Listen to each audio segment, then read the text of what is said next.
महाकुंभ देखने की चाहत, कुंभ में अमृत स्नान करने की ख्वाहिश, संगम में डुबकी लगाने का सौभाग्य।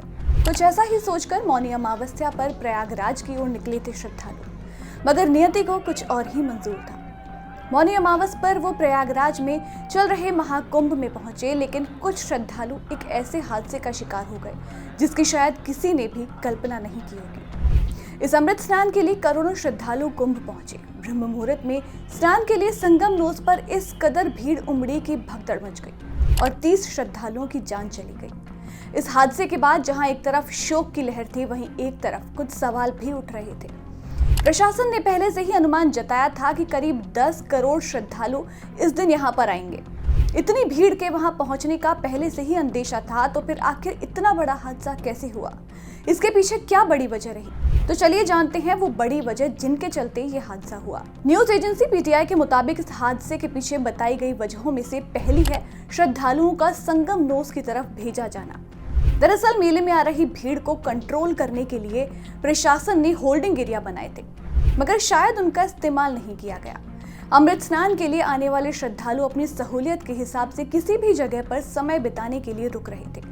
जब ऐसे ही कई जगहों पर श्रद्धालुओं की भीड़ देखी गई, तो उन्हें 8 बजे के बाद से ही संगम की तरफ भेजा जाने लगा, जिसका नतीजा ये रहा कि संगम पर भारी भीड़ इकट्ठी हो गई।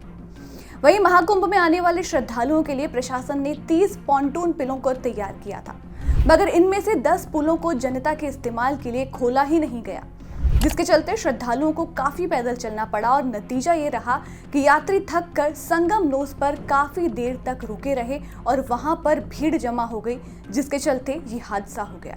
इसके अलावा प्रशासन ने हर स्नान के लिए 1 वे प्लान बनाया था, जो कि काम नहीं आया। इस प्लान के मुताबिक काली सड़क से त्रिवेणी बांध को पार कर संगम अपर रास्ते होते हुए श्रद्धालु संगम नोस तक आते हैं और अक्षयवट के रास्ते से त्रिवेणी मार्ग से बाहर निकलते हैं।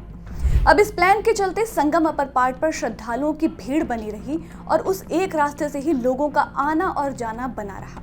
ये भी एक बड़ी वजह रही कि ये हादसा हो गया। महाकुंभ में प्रशासन ने कई सड़कों को बंद रखा, तो कई अहम रास्तों पर बैरिकेडिंग लगाकर रखी थी।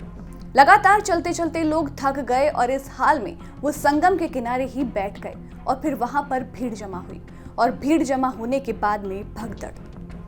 इसके अलावा पीटीआई के हवाले से ये जो जानकारी सामने आई है, इसके मुताबिक जो एक अहम वजह हादसे के पीछे रही, वो थी रात को 8 बजे से ही श्रद्धालुओं को स्नान के लिए भेजा जाना।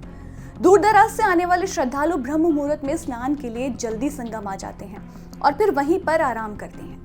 ऐसे में प्रशासन को इस हालात की पहले से ही तैयारी कर लेनी चाहिए थी, ताकि 8 बजे से ही श्रद्धालुओं को संगम ना भेजा जाता, बल्कि एक व्यवस्थित ढंग से उन्हें संगम नोस के लिए रवाना किया जाता। अगर ऐसा होता तो शायद ये हादसा टल सकता था। अब हादसा होता भी तो हालात इतने ना बिगड़ते अगर कुंभ के हर सेक्टर में सीआईएसएफ के कैंप्स लगाए जाते। महाकुंभ के सेक्टर 10 में सीआईएसएफ का कैंप लगा था। जब देर रात भगदड़ मची तो भारी भीड़ के चलते सीआईएसएफ को सेक्टर 3 तक पहुंचने में काफी ज्यादा समय लग गया और तब तक हालात बेकाबू हो चुके थे। इस दुखद हादसे के बाद 90 लोगों को हॉस्पिटल ले जाया गया, जिसमें से 30 लोगों की जान चली गई। हालांकि हादसे के बाद जल्द ही हालात पर काबू पा लिया गया था। उसके बाद अमृत स्नान भी किया गया। सरकार ने मृतकों के लिए 25-25 लाख के मुआवजे का ऐलान भी किया।